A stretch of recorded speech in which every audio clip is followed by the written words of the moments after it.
2020 оны улсын их хурлын сонгуулийн санал хураалт эхлээд ердөө 2-7 хоног үлдсэн байна. За энэ жилийн сонгуулийн хамгийн олон нэр дэвшигч өрсөлдөж байгаагаас гадна залуусыг сонгуульдаа идэвхтэй оролцохыг уриалж байгаа. За өмнөх сонгуулиудыг бодвол онцлог болж байна. За манай улсын хувьд нийт сонгогчдын 17.5% нь 18-аас 25 насны шинэ үеийн залуучууд эзэлдэг байгаа.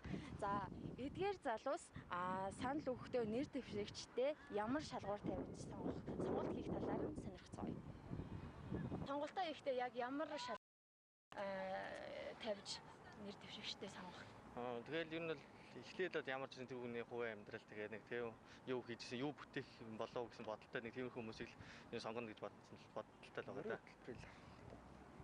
Аль ч нийгэмдээ илүү эрхтэй шүүлжиж чадах бас тэгээд дээрэс нь жинхэнэ ажилч хөдөлмөрч хүнийг л сонгохыг хичээдэг шүү дээ. Тэгээд одоо тийм хүмүүс байгаа хаад гэж найдаж шүү дээ.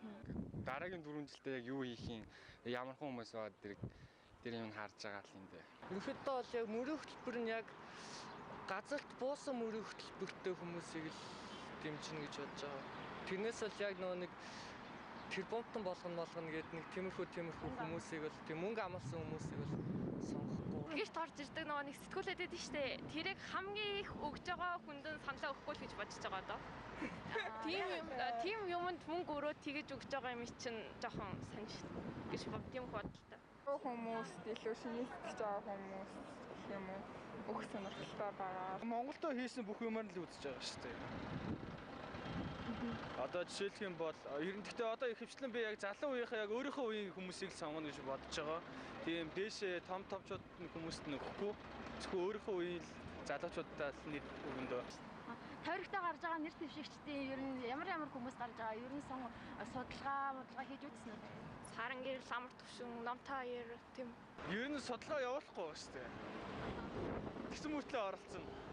Яг өмнө нэг хайхтар сонголт нэг хөгж байгаагүй. Энэ удаа болохоор нэг яг тойрогтой гарч байгаа нэр дэвшигч нөрийг ерөөхдөө судалж агаад яг юу яг мөрөө хөтөлбөртэй нэг танилцж судалгаа сонголтоо ингэж бодож байгаа. Гэтэ одоо юм байлаа нэг тэг жохоч төгч үзээгүй. Тэг сонгуулийн мэдээллүүдийг хаанаас авч байна? Нийтээс үү? Интернет захин ертөнцөөс. Мэдээллийг сошиал бөгөөд тэгээд бас нэг хуулагч нарын тараах материал тий. Тэгэл ер нь голдуу сошиалос мэдээллийг авч шүү дээ. Хаавал дүрг гэжтэй би. Тэгээд яг манайх ер нь тийм хувийн мэдлэр нь баг ухаадах шаардлагагүй ер нь тийм гайгүй. Гадуургаа самбрууд Их мэдгүй байгаа. Гэхдээ ер нь замаар тавигдсан байгаа зургаас нь хараад тэгээ фэйсбүүкээс мэдээлэл авч байгаа. Банк сошиалаас л тий. Таны хувьд Ялгаагүй. Наач өгж байгаа материалд нь ер нь та хоёрын хувьд хэрэг ингээд үзэл сонирхол цаг зав аваад зарцуур тэрэн дээр гэж тавьсан. Нэг хадгүй шүү дээ. Тийм. Нэг таагүй. Тэгээ зүгээр тэрэн дээр хүснээ угаасаа өөртөө ч гэсэндээ бичгүй зүгээр тэр юуныхаа хүмүүс бичиж байгаа юм чи юу ч бичснээ баг тэр хүмүүс өөртөө мэдчихэж байгаа юм уу? Сайхан магадлалтай шүү дээ. Яг бацтай юм байх байх гэж боддоо. би тэрнтэй бол өстой танилцах байгаа. Зүгээр л гэрт байж ирцэн л ирээлтэл нэг хашаа нүдэл тэгэл гэрээ алга нүдэл тэгэл юу яадаг болохоор нэг сайн. Танилцахгүй байгаа. Ахгүй байгаа. Гэрт ирээл хаалт тогшоолт өгдөө ш. Тэрийг энэхээр баярлаа гэж аваа ширээн дээрээ тавьчихсан ш.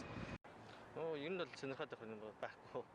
Тэгэл угаасаа баг мэдж байгаа юмсаа шгээл баг хог дээр л буцаа гардаг ш. Тарах материалыг бол мэдээж угаасаа сонирхон хин одоо яг биднийг төлөөлөж бидний дуу хоолой болж бидний бодож санаж байгаа үйл явцыг маань хэрэгжүүлэхээр одоо тий бэлтгэгдэж одоо сонгогдох гээд нэр дэвшээ явж байгаа юм байдгийг бас нэлээд харах хэрэгтэй баг. Тэгээ энэ тал дээр бол бас тарах материалуудыг нэлээд судалдаг, хардаг, хэн байсан гэдгийг бас харж үздэг.